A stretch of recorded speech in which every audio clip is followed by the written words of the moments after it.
السلام علیکم جی۔ آج کا عنوان ہے تم مایوس مت ہونا۔ اللہ تعالیٰ نے قرآن میں فرمایا، ایک آیت کا مفہوم ہے کہ تم مجھے ویسا ہی پاؤ گے جیسا میرا گمان کرو گے۔ یہ ہم سب پڑھتے ہیں لیکن سمجھتے نہیں۔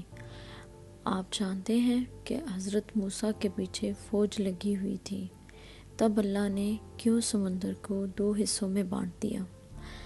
آپ جانتے ہیں کہ حضرت ابراہیم کو اللہ نے حکم دیا آگ میں جانے کا اور وہ چل دیے، تو پھر اللہ نے آگ کو حکم دیا کہ ٹھنڈا ہو جا، اور آگ کو ٹھنڈا کیوں کر دیا گیا؟ آپ جانتے ہیں کیوں اللہ نے حضرت یوسف علیہ السلام کو کنویں میں بھی محفوظ رکھا؟ کیا آپ جانتے ہیں اللہ نے کیوں حضرت ہاجرہ کو صحرا میں بھی زمزم دے دیا؟ کیوں حضرت یونس علیہ السلام کو مچھلی کے پیٹ میں بھی زندہ رکھا گیا؟ کیوں حضرت زکریا کو عمر کے آخری حصے میں اولاد سے نوازا گیا؟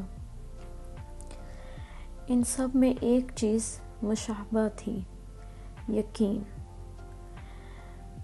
وہ یقین جو ان سب میں پایا گیا، اور ان میں سے کسی نے بھی ہمت نہیں ہاری۔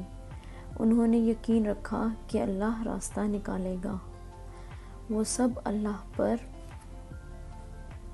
یقین رکھ کر آگے بڑھتے رہے، اور دیکھیں اس رب نے بھی انہیں مایوس نہیں ہونے دیا۔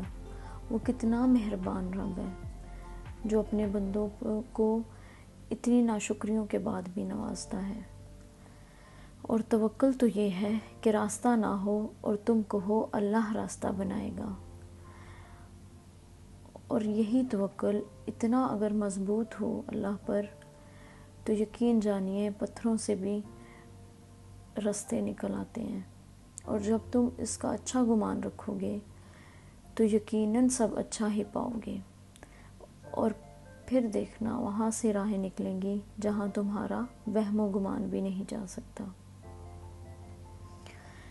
اس بات کا یقین اور ایمان رکھ لینا کہ اللہ تعالیٰ جو پرندے رات کو سونے کے بعد، رات کو گھونسلے جانے کے بعد صبح سویرے اٹھ کے نکلتے ہیں اس امید کے ساتھ کہ اللہ انہیں کچھ نہ کچھ رزق عطا کرے گا، اور وہ دیتا ہے، ہر اپنے بندے کو رزق دیتا ہے۔ کبھی بھی اس چیز سے مایوسی نہیں ہونی چاہیے۔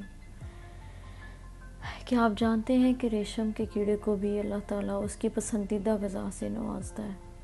پتھروں کے اندر بھی اس کو ریشم کا پتا ہی دیا جاتا ہے۔